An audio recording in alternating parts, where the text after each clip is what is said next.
I'd like to welcome everyone to the April 28th, 2020 meeting of the Miami Township Montgomery County Board of Trustees. If everyone could please stand and rise to the Pledge of Allegiance. I pledge allegiance to the flag of the United States of America, and to the republic for which it stands, one nation, under God, indivisible, with liberty and justice for all.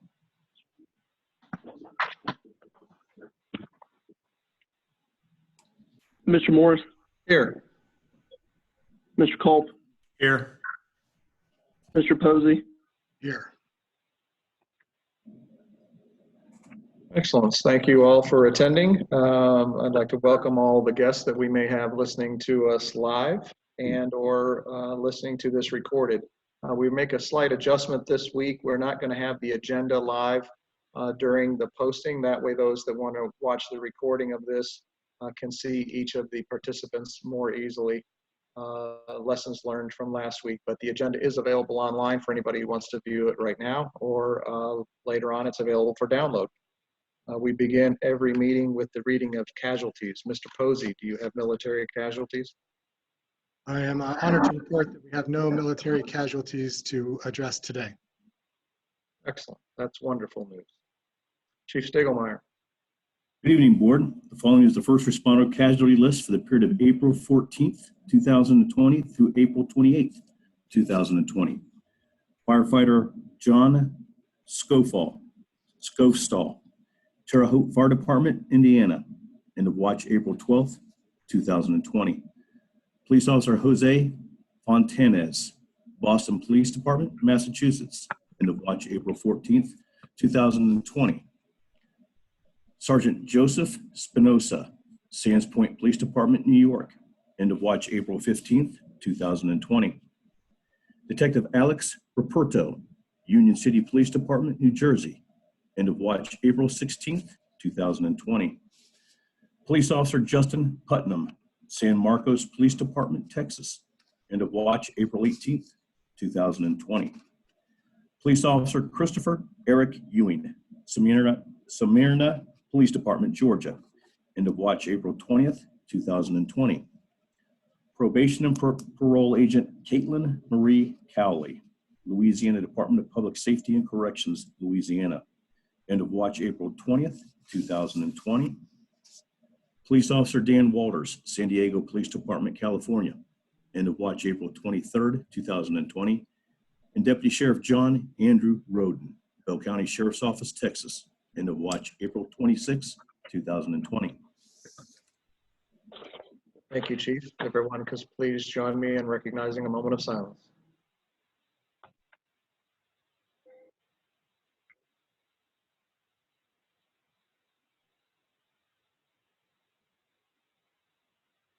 Thank you.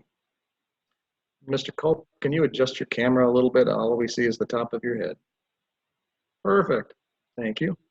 I will make a motion to approve the consent agenda.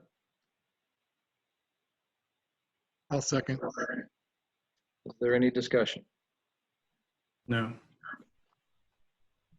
Mr. Morris. Yes. Mr. Culp. Aye. Mr. Posey. Aye. Excellent. Moving on to new business. Mr. Hess, you have a number of resolutions. Yes, sir. Recently I was tasked with doing an estimate of the shortfalls in our budget due to the COVID-19 pandemic. The estimate is over the first few weeks, and we are just short of 400,000 if things continue the way they are. I was also tasked in completing a list, an all-inclusive list of things that we would be able to cut out of the budget to fill that shortfall. As you will see, that resolutions 31 through 36 cover this all-inclusive list. You'll also see the anticipated savings from these resolutions far exceed that $400,000. So it's all those are there, so you can choose and which ones you wish to, or which ones you decide on you want to go forward with today, or which ones you don't wish to go forward with today.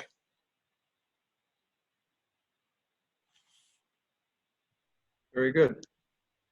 Are there any questions for Mr. Hess? I have a question. Is there any time limit in which these would have to be implemented? I know we had a memo from you on the issue, but are there any of these that are time sensitive? The only time sensitive one of all these would be the HSA contribution, and that's more of a courtesy to the employees. If you decide to either reduce it or not do it this year, that gives them time to max out their accounts. That would need to be realistically by the May 26th meeting, the decision.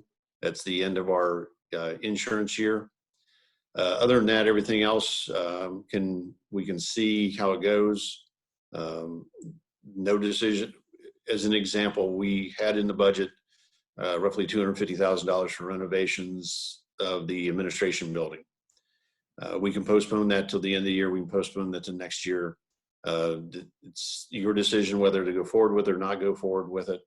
All the projects that have not been already started or accounted for are listed in those items. So as an example, some vehicles have been ordered. We can't back out of those orders. Some paving has already been completed and started. We can't back out of those projects. But everything else, we can hold off till whenever you wish to go forward with it or not go forward with it. So, Mr. Hess, just as an example, a resolution to freeze pay increases is being proposed here. And I know you said in your analysis that the budget reflects that we had built in the potential to offer raises to non-union employees at 2.5%. Without this resolution being passed or failed this evening, would there normally have been a further debate later in the year before those raises would be offered, or would they automatically have been offered? Clay can help expand on anything that I miss, but any pay raise has to be approved by the board, and it's really a pay range adjustment. So there would have been discussion later on for that. Normally we have a May 1st date so that we get the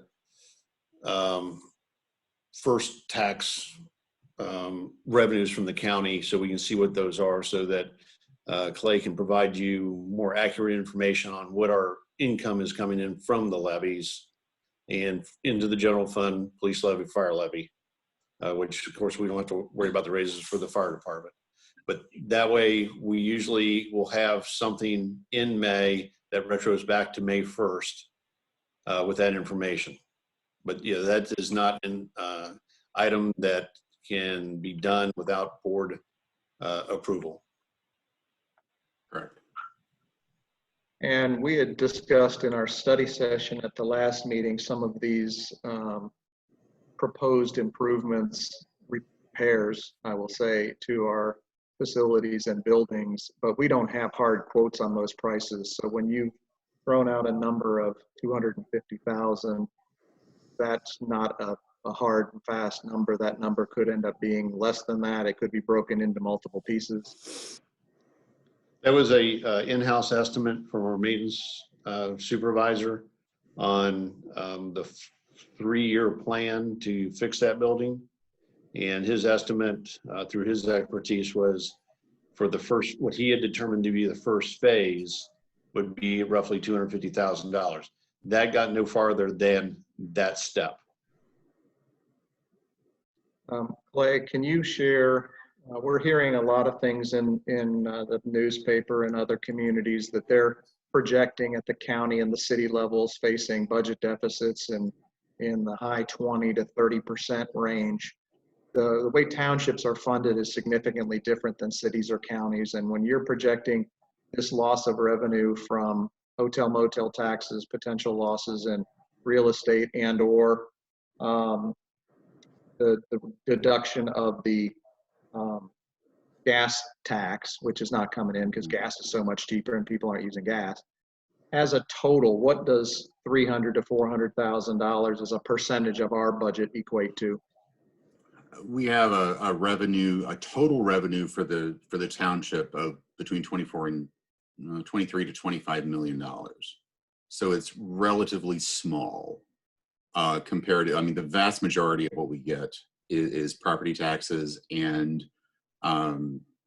payments in lieu of taxes that are paid on the TIF parcels. They look and act, they're the same dollar amount as a property tax. So our impact will be muted somewhat, and it'll run into 21 depending on how the valuations go and how our collections go. I just this morning got the detail behind the first half collections from the county. So I'm looking at that now to figure out, roughly looking at it, there weren't a lot of, didn't appear to be a lot of skipped or missed parcels in there.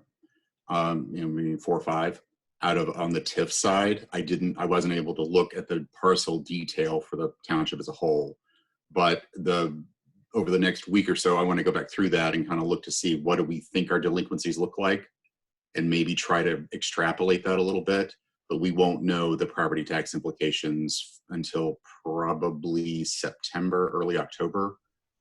If the state is, or the county is successful in getting that due date pushed back 30 days, it'll just push our funding back a little bit as well.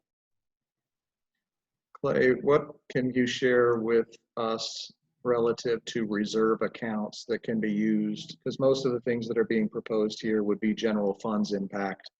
I know that there are dedicated reserve accounts for fire and police. What is our capability to tap a reserve fund to fund some of these road projects or general fund issues if needed? The general fund has $1.8 million that has been set aside in reserves for capital type projects. So when we met earlier and we talked about setting aside money for repairing some of the water infiltration at the building and whatnot, we set aside that money, we divided that up and accounted for it. But every bit of that money could be used at the board's discretion as to what it needed to go to. So we could redeploy that to wherever it's needed. So we have at least $1.8 million in the general fund, and then there's reserves in the others. They're much smaller than that. That's by far the largest reserve we have across the township, but it could go to wherever we need that money to be deployed. Very good. Mr. Mayberry. Yes, sir. I have one resolution for consideration this evening.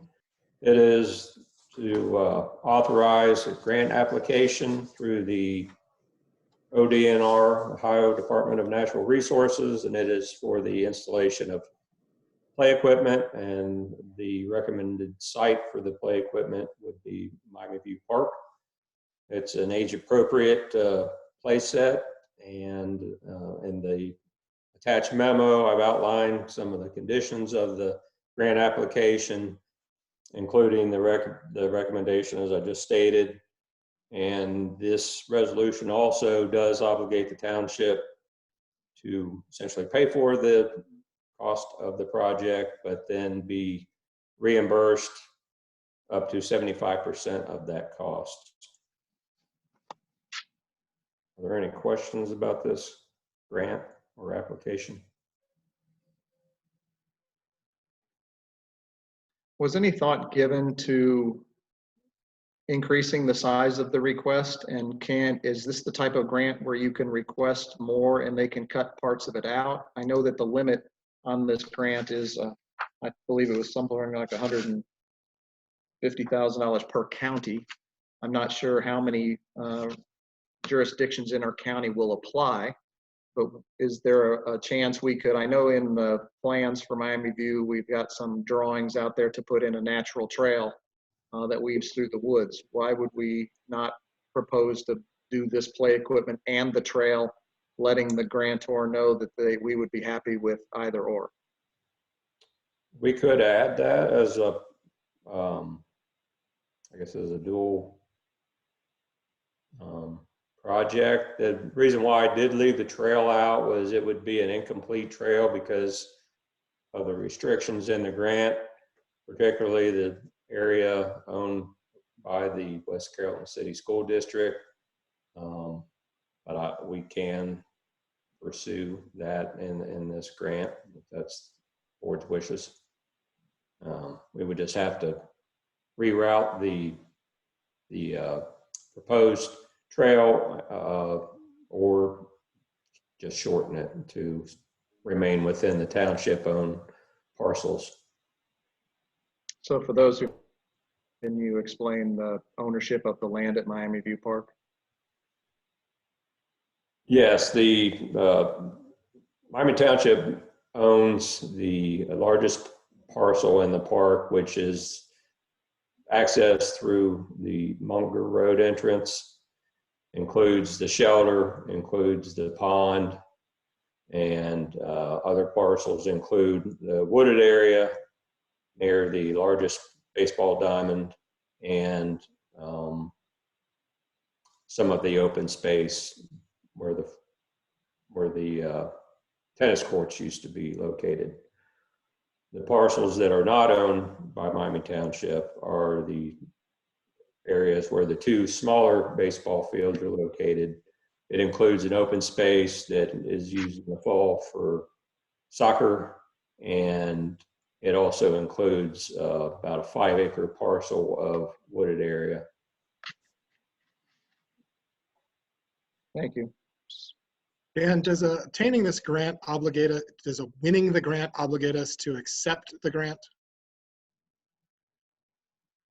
Yeah, I talked to the administrator of the grant last week, and he said that as long as there's an early notice, so they can reallocate the funds to maybe like a second place grant application, that there would be no issue with that, but they would want to know as far enough in advance so they did not lose the funding through the ODNR, because that is possible if a jurisdiction waits too long to notify them that they would not be following through with the grant.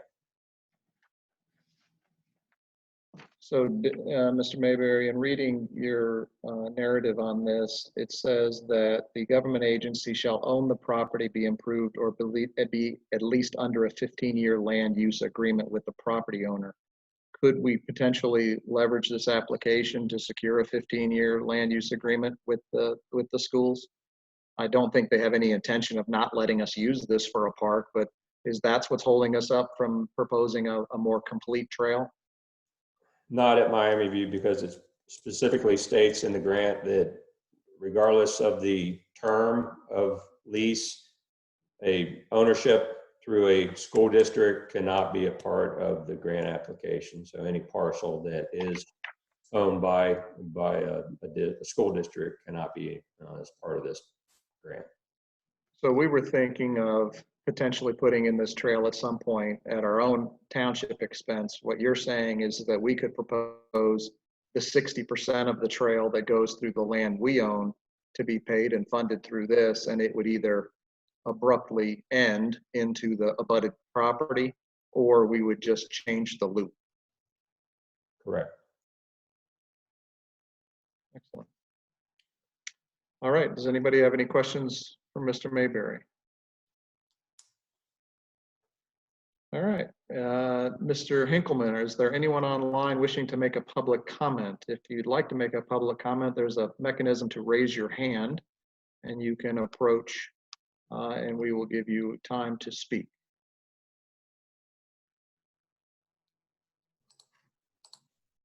I do not see anyone raising their hand.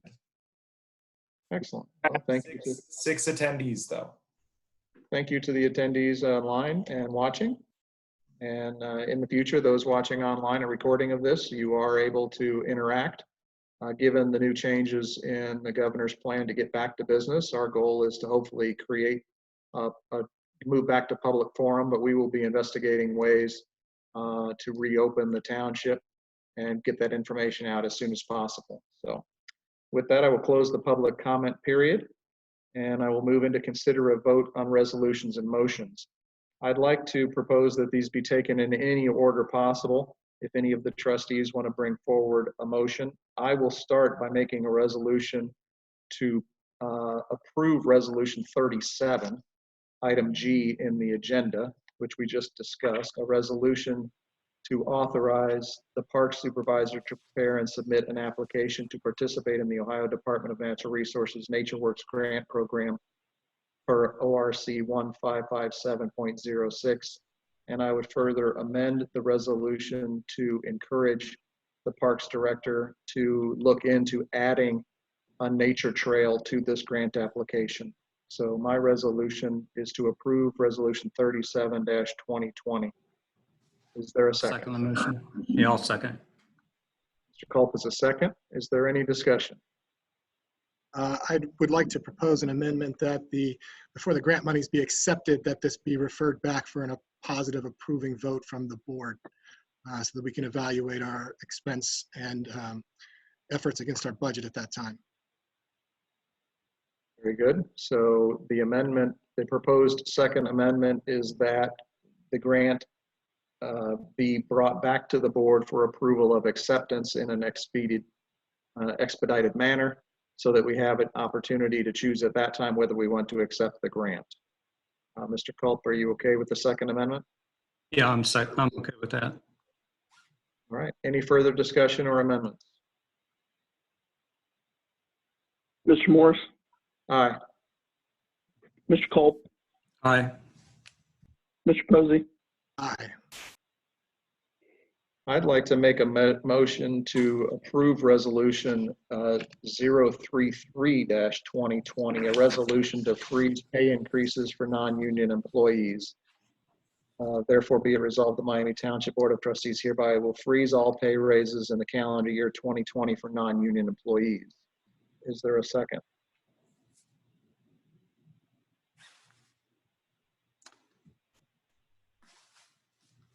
So I would offer a general comment, if I could, at this point in time about these resolutions and about the intent for taking a look at the township situation.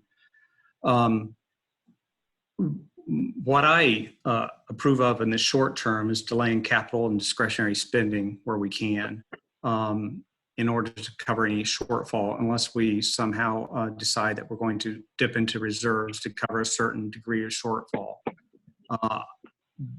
As far as the employees go, I prefer not to affect the employees at this point in time, unless our financial situation proves out that we should.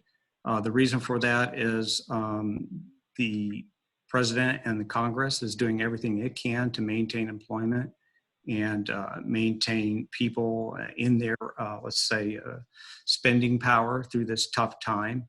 And the numbers I see right now that Clay has provided to us don't require freezing salaries, cutting salaries. I'm definitely against cutting the health savings account contribution.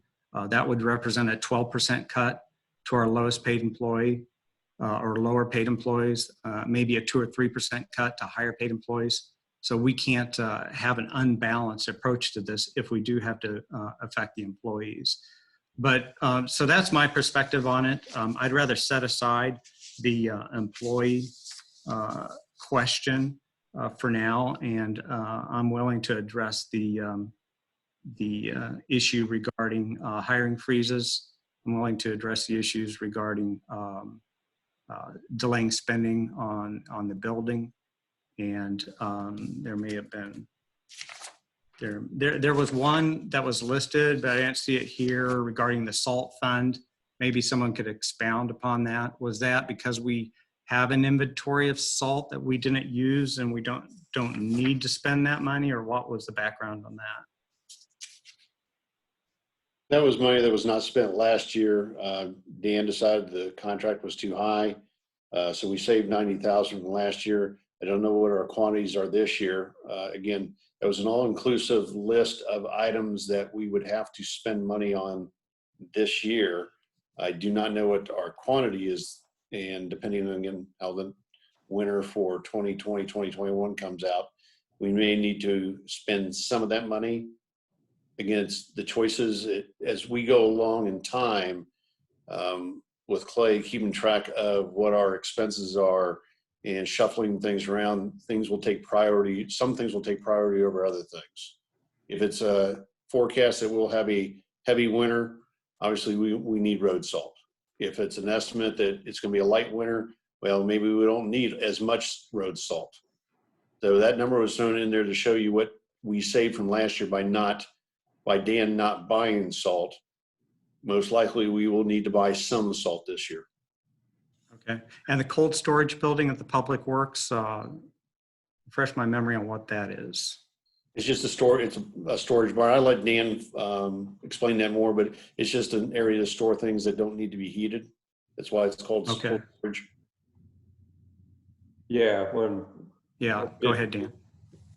we added the Parks Department this year, and they have additional equipment that is now being stored in an aisleway driveway through the interior of the truck bay.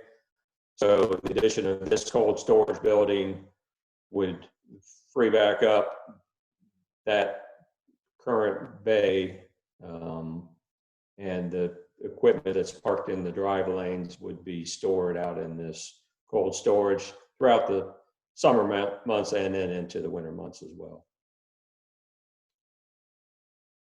Okay. Thank you for your thoughts on that, Mr. Culp. Mr. Posey, do you have any general thoughts before we consider any more of these resolutions? Certainly.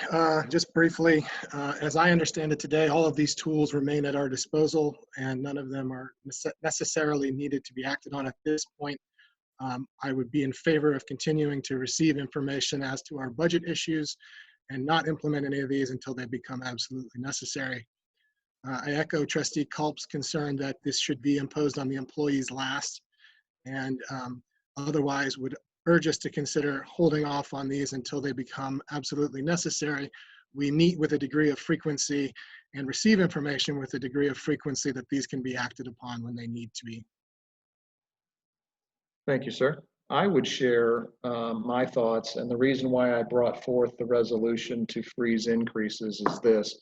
We have a large number of individuals in our community who are unemployed.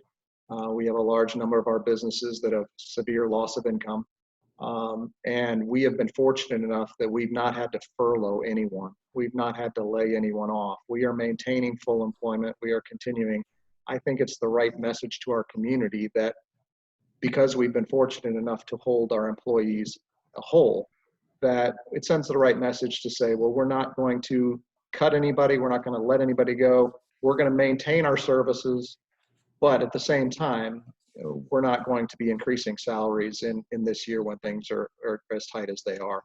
All the employees at my business are not getting increases. They're aware of that, but they're very fortunate that we've been able to maintain full employment, and we were able to secure, as Mr. Culp said, one of the items that our president brought forward, the CARES Act and the PPP loan program. Townships are only eligible for relief on those type of accounts for very specific things. And I'll read some of those.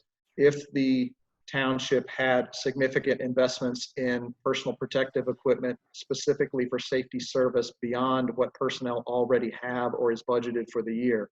If we have significant expenses regarding transportation of patients with COVID-19 via EMS. If we have an established testing facility, if we've had testing expenses of employees, we're doing those things, but they're not to the extent where we're going to go and secure a federal loan to recover those expenses. We're going to absorb those expenses, take care of our employees, take care of our residents, and continue with good service. The reason why I'm not in favor of these other motions with regards to capital spending is because I think we're in a unique position, having only a slight impact to our budget, that counties and cities will be cutting their expenses significantly. This might be a great time for us to go out and actually increase capital spending because we're going to get it at a lesser dollar amount. Some of the capital projects that are being proposed are going to have to be done at some point. The building has water infiltration issues that are leading to mold issues that are leading to degradation of the facility. This is not a we're never going to do it thing. These are not luxury items. These are maintenance items that I think we're eventually going to spend. And I think this might be a time when we can actually get it done less expensively. And because it's a small hit to our budget, I would advise that I think it's a great opportunity for us to potentially do more and show our residents that we're there being fiscally responsible. So with that, I put forth a motion to freeze pay increases. There was Mr. not. Morris, before you go forward, I have just a comment real fast, if you don't mind. Yes, sir. I understand your point, but in the same token, to offer a raise, there has to be a resolution. So in fact, by not doing the resolution to do a raise, you're doing a freeze. We don't know what the future is going to hold. It may turn around drastically here soon. It may drag on. I understand you want to send a message to our community that we are watching our money. But in the same token, by not doing a resolution to do a raise, you're also sending that same message. Agreed and understood. And I would also point out that if we choose to put on a freeze and things come in far better than expected, then we could choose to have a larger than expected increase next year. So we have items at our disposal. So I had made a motion to freeze. There was not a second. Is anybody want to change that and make a second on that motion? I would not at this time. Seeing none, there is nothing to move forward resolution 33. Does anyone else want to bring forward a resolution to pass, a motion to pass any of the other resolutions that are being proposed? Yeah, I'd like to bring forward resolution 36, 2020. This is the resolution that we've discussed at some detail. We passed about a month ago that provided a title change to 2 administrative assistants. But what was less understood at the time was that a significant raise was associated with at least one of those positions. Since then, I've discovered that that new pay scale, that the person assigned to one of these new pay scales was actually assigned to a step level above where they should have been. And that put them in a potential position to be to have a further raise in the near term. This raise right now associated with this position is 14% until it's corrected. If it would have gone forward in the next few months, it would have turned into 19.5% potentially. I think that's absolutely the wrong message to send to the community. I agree with you, John, that we have to send a message that we're all in this together, and doing a mid-cycle raise, I don't care if you're talking about 12%, 14%, or 20%, is certainly the wrong message. I agree with the title changes, but I think, especially in this environment, we should not be passing out raises mid-cycle. So I'll make a motion to pass resolution 36, 2020, a resolution to rescind resolution 25, 2020. I'll ask for a second. Don, I'd like to speak to that before we go to the second question. The detail you're providing hasn't been included in the memo in support of this resolution, and I'd like an opportunity to review that before we take a look at it. Is that something either you or Ron can address in a writing, and we can visit this at the next meeting? Certainly, I'm okay with that, because I think that was how we got into this in the first place, not having the detail in front of us. And I'd like to suggest regarding HR policy going forward that all reclassifications are clearly laid out and mapped for the trustees when they're preparing to vote on something like this. So Clay's able to provide you the scales and where people were originally assigned and where they've probably now been reassigned to. And I'll help you make sense of that too. But we can put this off till next time. All right. So it appears we're going to table resolution 36-2020 for further discussion. Is there any motions to approve any of the other resolutions?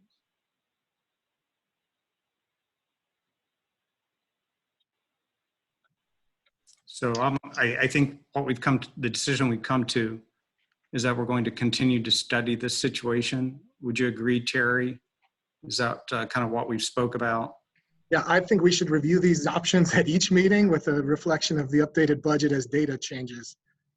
These tools are all on the table, and I think we should be cautious with this. I also agree with Trustee Morris that we should be looking at opportunities for value buying, but we have a discretion and an obligation to make sure that we are carefully examining our finances week by week, meeting by meeting in this stage, until that we get some more positive direction that things are going to return to a level of consistency.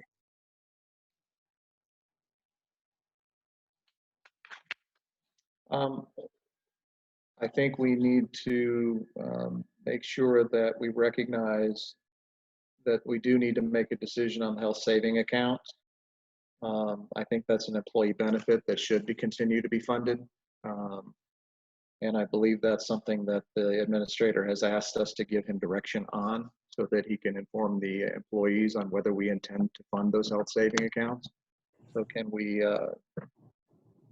give some discussion on whether we have any plans to visit that in the future or whether we are not going to visit that in the future? I would make a recommendation that we fund the accounts as we have in prior years. I agree with that, John. I'd like to table it to the next meeting, but that's 2 votes for continuing. Okay. Well, there's nothing being resolved, but the direction appears to be that at this point in time, prior to further discussion, 2 trustees appear to be in favor and 1 would like more discussion about health savings accounts. I think we also owe it to our administrator to give him feedback on the resolution 31 to freeze hiring. We're going into the midst of the busy season for our parks. We want to reopen our parks. And one of the things that was on the table was us to expand our parks department in an effort to save money. In order to save those dollars, he needs to know that we're going to support the hiring of individuals in the parks department. I think this hiring of those individuals actually saves the township money. We did that analysis in prior meetings and last year. We're not going to have to hire contractors. If we don't hire those individuals, then we will be looking at either closing parks or hiring contractors. Would that be correct, Mr. Mayberry? That would be correct. The problem with closing the parks is the grass is still growing, landscape still needs maintained, so there would be some minimal elimination of work, but the overwhelming majority of the work would still need to get done. We could lengthen the term between mowings, but that could create other problems if we decide to do that as well. And these are seasonal employees. Correct. And the original intention was to hire early April, so we're about a month from that original timeline. And as you all have stated, we could do some adjustments to the back end of the season, or if there's a drought in the middle of the summer, we could do some adjustments to schedules throughout the summer months, depending on the need of work during those months. So we have the ability to make adjustments moving forward throughout the summer and into the fall. So I don't think we need to address this any further, other than I wanted to make it clear to those watching and listening and make sure the other trustees had a chance to comment. By not passing a resolution to freeze hiring, we are freeing our administrator to continue to do what is in the budget, which may include hiring individuals that we had previously budgeted, or the replacement of individuals who leave the organization. When you put on a hiring freeze, it means you lose a police officer, you don't hire another one. You lose a firefighter, you don't lose another one. You lose an administrator, you don't hire another one.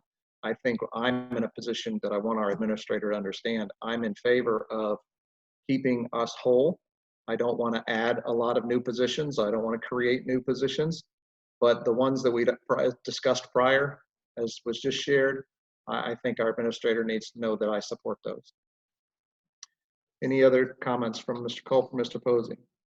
Yeah, maintenance of the parks at this time when outdoor activities are limited and opportunities to escape your house are something that's vitally important. I think that the parks maintenance should follow our original schedule. This was money we had already budgeted and probably would have already paid to a contractor. if we had not allocated these positions. I agree. Excellent. We have no public hearings scheduled. We'll go to elected officials' comments. Mr. Newell, do you have anything? I have none. Mr. Culp? I do not. Mr. Posey? Nothing further other than to say I appreciate the productive discussion we had regarding these important issues. And I would just like to share kind of a reiteration of what we've been discussing here. This has been great discussion, and hopefully those that are listening and are live and maybe listening to this recognize this group of administrators and trustees is working diligently to make sure that the money that is collected is properly spent. These are tough times, dollars are tight, and we want our residents to know that they're getting great service for the funds that are collected. So thank you all for that. We have no work sessions. I am going to make a motion to move into executive session. Before I do so, I want to let those watching online know that we will move into executive session. When we adjourn from executive session, we will immediately adjourn the meeting. There's no need to keep this going live or to come back and in my opinion, run a tape for 5 seconds that says I adjourn. Mr. Newell, Mr. McCord, are we okay to say that the meeting will be adjourned at the end of the executive session and keep record of that, or do we have to come back online to make a recording of us adjourning the meeting? I think you're okay I think you can adjourn a meeting actually in executive session after you adjourn from executive session. You can Okay. just make a quick note of it. As long as we record the time for the minutes, we are fine. Excellent. Yeah. So I will let everyone know that we will be going into an executive session. I will make that motion in a moment, assuming it's passed. And at the conclusion of the executive session, we will adjourn. There will be no further action taken this evening by this board.